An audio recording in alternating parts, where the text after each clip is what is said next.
Hi, I'm John Spaulding, and I'm here to talk to you about public-private partnerships. First, I'm going to tell you about the general definitions and the types, and then Meg is going to come in and tell you about the benefits and the risks. And then Max is going to tell you about the efficiency versus flexibility, as well as the public-private partnership success. Public-private partnership is a contract between government agencies and private entities. Typically, the government will hire a private company to complete a construction project. PPPs are used all over the world and have been valued at approximately $394 billion since 2005. The private companies take on more risk, but are allowed to maintain ownership of the facility. They also are given the freedom to act for the government agency and select contractors as they see fit. There are several different types of PPP projects. A greenfield project means that there is no existing structure that needs to be taken down before the construction can begin. This means that money will not have to be spent on demolishing a structure. The brownfield project means that there is an existing structure that needs to be demolished or added onto. Aside from these, there are several different methods of design and build processes which range from more public types of projects to more private types. These are public design / build / bid, design / build, operate and maintain, design / build / finance, and privatize. These differences between these types are the amount of involvement the public entity has in the process. For instance, public design / bid / build is heavily influenced by the government entity, and privatize has almost no government involvement.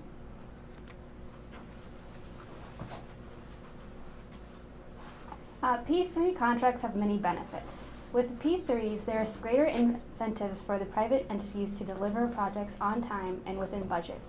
Because if the project goes long or over budget, the private entity bears the burden. The combined money, expertise, and knowledge of the public and private lead to economic diversification, better technology, and diverse solutions. Additionally, P3s limit risk to the government by transferring the risk from the government to the private companies. In P3, since the private entity bears the financial risk, governments may have to compensate them for that risk, which may increase governmental costs. Additionally, P3s can fail during construction. A section of highway by IU I-69 Section 5 was under a P3 contract when the private partner failed to complete this project. Ultimately, this will cost the state of Indiana an additional $187 million. Since projected costs and actual costs and projected revenue and actual revenue can vary greatly, profits aren't guaranteed, which can be a significant risk to the private entity. Public-private partnerships typically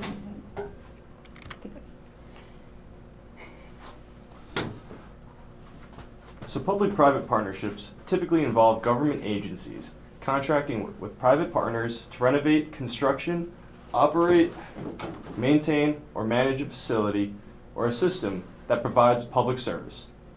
Often the private entity will provide all or some of the upfront funding for a building or improving a facility, but there must be a method of repayment over the duration of time, of the duration of the partnership.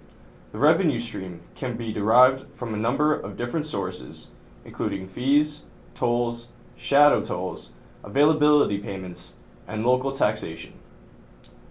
However, the private entity is typically free to select or create a project delivery system that fits its particular needs, and in the process of doing so, may well request the construction contractor to expand its role beyond what the contractor has traditionally played in public works construction.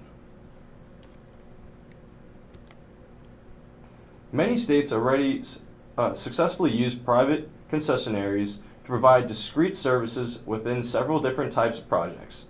One example in particular is Crescent Moon, or an Arizona state park, in which private contractors provide food, retail, lodging, recreational activities, and other commercial services, and they can build on that by seeking to expand the private sector's role to the operation of whole parks via PPPs.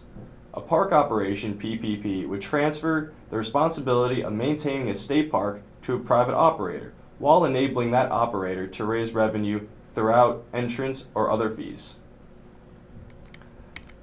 That is the end of our presentation, and these are some of the sources that we used in order to finish this project. Thank you.